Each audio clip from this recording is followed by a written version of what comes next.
Welcome to today's adventure with Slowride Guide.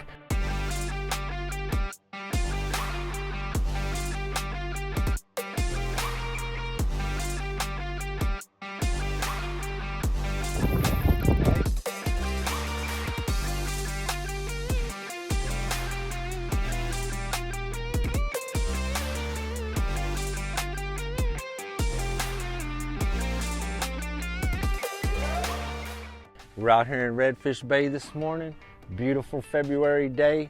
Got the kind of partly cloudy this morning. We launched Hampton's Landing, took off across the bay. We're going to spend some time drifting these flats. Super low tide today. Always appreciate you guys stopping in. So we're going to see what we get into. Today's weather's pretty interesting. We had a crazy cold front yesterday. We were dealing with 40-mile-an-hour winds. Today we're at that transition period where everything is calming down. There's zero wind this morning, ultra low tide. Actually back here in about 6 inches of water today. Pushed this boat right to the edge of its limit. We can actually see wakes swimming around. We see a lot of pushes of fish going on. Tons of mullet piled up in these cuts. So not a lot of tailing, not a lot of vigorous activity at this time of year because the water's cold. Water's actually in the 50-degree range today, low 50s. So these fish are kind of lethargic, but we're finding the bait fish, we're finding some life in the water, and we're gonna key on that, do some blind casting, probably, stick with the soft plastic, the subsurface type of lures. Touching the bottom, they move real slow. With an exposed hook, you do risk more snags in the grass.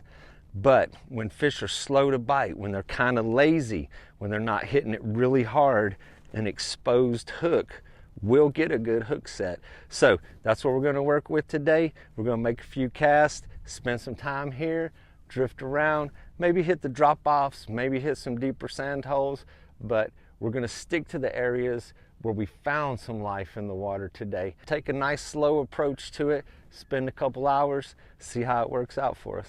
Got my fishing partner out here with me today on the front of the boat.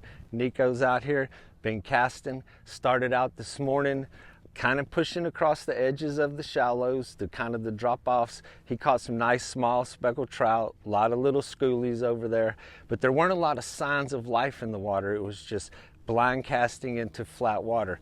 As we found this little cut, it's like a little artery that feeds all of these flats. And on an ultra low tide day, you get these little drains where they pull everything off the flats and it congregates the bait fish.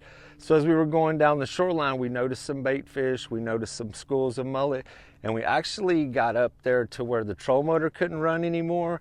We pushed the boat across the sandbar, got into a nice little indention out here on the flats, and actually found a couple nice little pods of redfish. Nico hooked into one really nice one. And the biggest fish actually got hooked right under the front of the boat. Very challenging when you hook a fish like that. It runs under the boat, hides under the boat, back out, got out of the boat, ran, spooled him a pretty good distance, came back, and in spite of the cooler water and their lazy attitude, when you get a hook in these fish, they're still very feisty. They have a lot of energy. So a big one like that is really fun to watch them go under the boat, challenging.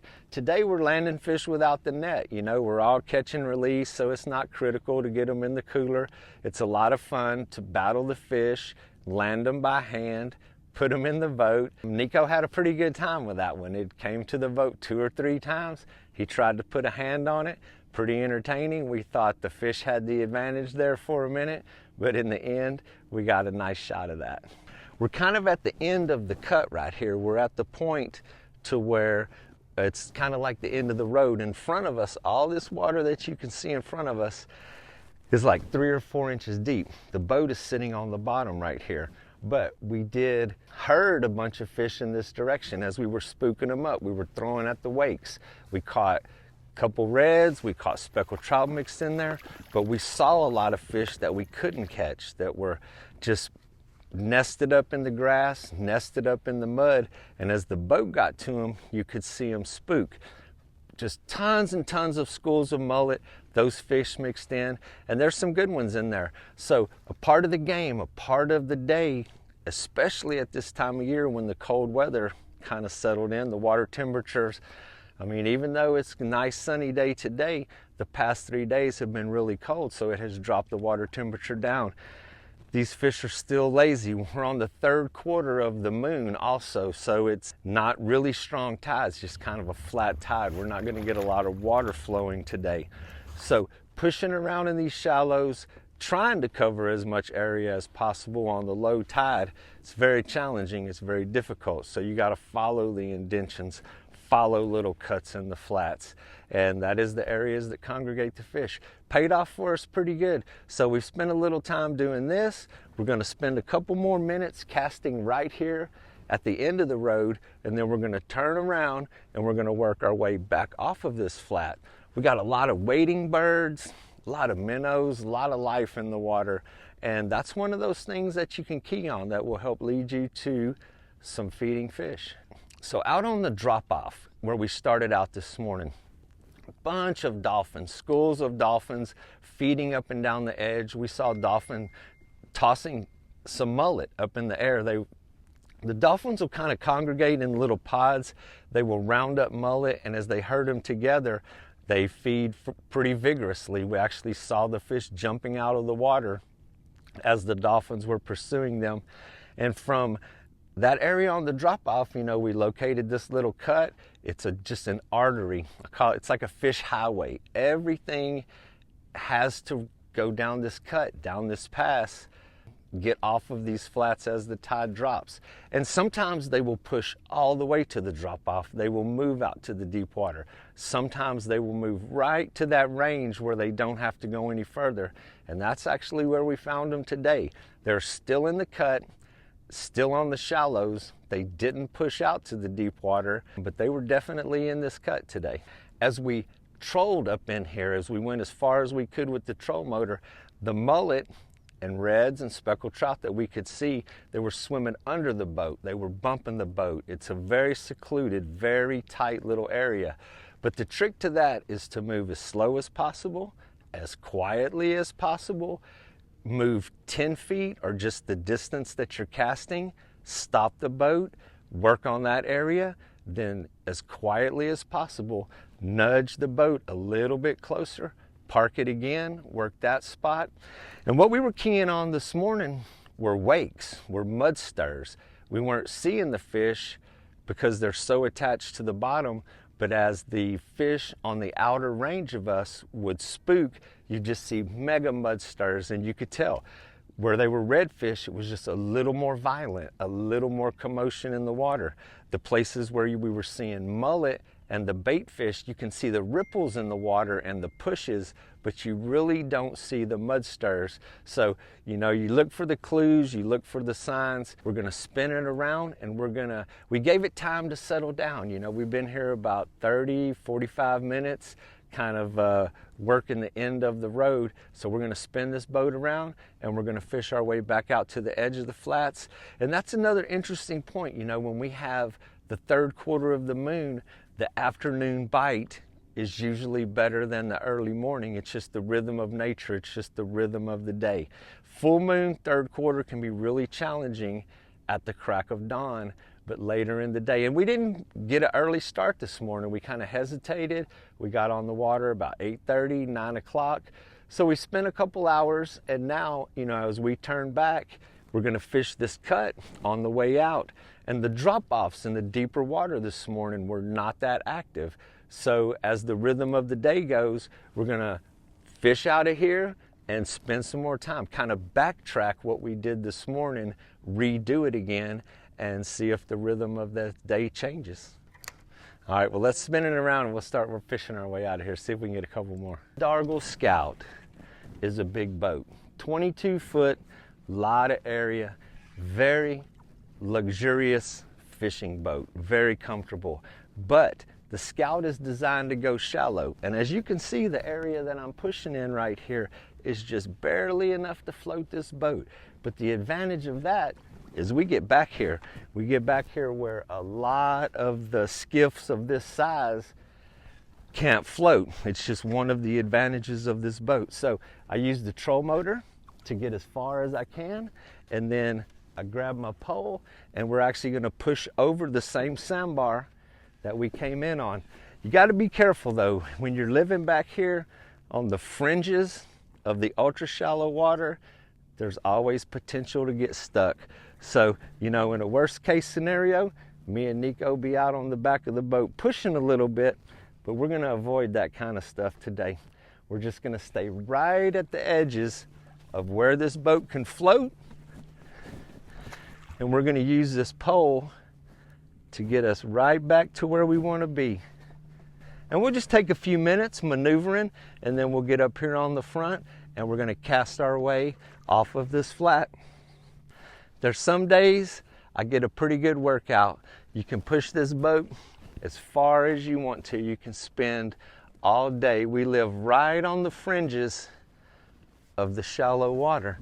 And once you get back here in the shallows, there's not that much competition. There's not a lot of boats that will venture out here. We're really close to one of the real popular kayaking areas where we launch and paddle out here quite often. So it's amazing kayak fishing water, but to do this in the skiff, you really have to stick to the guts and the channels and places that give you access to this. You can't really go too crazy and go wild and free when you're in the big boat. You have to work to your limitations. But as you can see, we're moving along pretty good here. The water we're sitting in, maybe 8 inches deep right now, but we're gonna make our way right across this sandbar and we'll be right back in the action. So as we've continued our search across this flat, even though we're back to water that's deep enough for the troll motor, I'm sticking to the pole. Nico's up on front, he's casting. It's a narrow little alleyway here, a narrow little cut that we're fishing in. So stealth mode with the push pole, especially on a day like this when it's just flat, just the simple vibrations of the troll motor will definitely alarm the fish. I mean, we noticed that on the way in here. We were kicking fish up way out ahead of our casting range. So what we're gonna do, you know, in the next 100 yards or so, is I'm gonna stick to the pole where I'll push the boat, Nico will stand up there and fish, spot some cruising mullet. You know, we spot the schools, the mullet really give it away. And then when you drop that little K-wiggler, little ball tail shad with those mullet is how we've been getting our fish today. So I'm gonna stick to the pole, nice and slow. Just missed another one right there, and stick it with stealth mode. So sometimes different approaches will help you. You know, it's not fast and furious. We just don't have a pile of fish pinned up where it's one after another. So we're working meticulously for every fish we catch today. And sometimes a slow and easy approach, being methodical, will pay off with that good fish. Watching the bait. And still floating, you know, very shallow. You can see the bottom right here, 6 inches deep where we're floating today. And the scout is just amazing in this area. A lot of boats won't push in water like this. They won't move along silently and give you access to this. So for the limitations of the scout in big open water, it really excels back here in the shallows. But in the shallows is where we catch our fish. It's where we spend our days. You know, we travel across the deep water, we run to get here, but most importantly, what this boat does is how it performs while I'm here. And you know, that pays off with some fish sometimes. It is a huge advantage.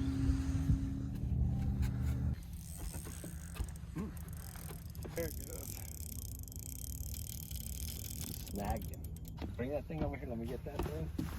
Right over.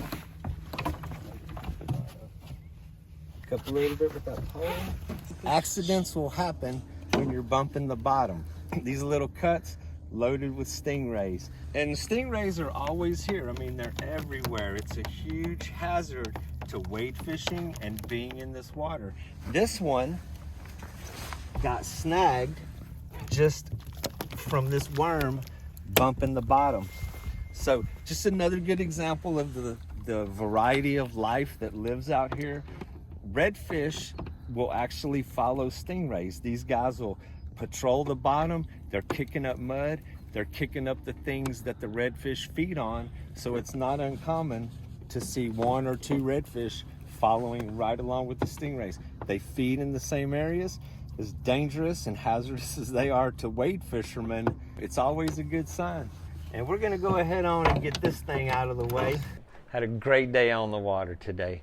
Always an adventure. You never know what it's gonna lead you to during the day. So we had a great idea, started out this morning. We're gonna hit the drop off. What I really expected, cold water, the edges, super low tide. It just didn't start out that way. I mean, in past episodes, you guys have heard me talk about how we shift gears throughout the day and figure it out. Today was classic. Got onto some flats, got onto some shallow water, the little guts, the little drains. It's classic low tide fishing to find where the water runs off the flats. Caught some nice speckled trout mixed in. Couple nice redfish was the payoff, the big reds. Some interesting fish in between. Snagged a stingray. Really interesting stuff today. So if you're dragging a hook in the water, you never know what's going to happen. Appreciate you guys stopping in, spending some time on the water with us. The fish are a bonus. A day on the water is what it's all about. Beautiful weather. February can be really iffy. We deal with a lot of adverse conditions. Today was really nice for exploring, and it's a learning experience. It all adds up to planning future trips and figuring out how it works. So the series has been fun. This season has been great. So if you enjoy it, if you like to tune into the series and all the episodes, click like. We always want to know what's going on. Comments, we get back with everybody. We've had a lot of interaction with our viewers on questions and comments about what goes on out there. Subscribe to the channel and you'll never miss an episode. And today was a good example of what the boat does, of my Dargle Scout, of how we use it as a specific tool. If you want to learn more about the boat, you can check previous episodes where we outlined very specific details about the design and the performance characteristics of the boat. So today you saw it in action, and if you want to learn more, learn about the details, just about other functions of the boat, check out our previous episodes. Thanks for tuning in, and we'll see you on the next episode of Slowride Guide.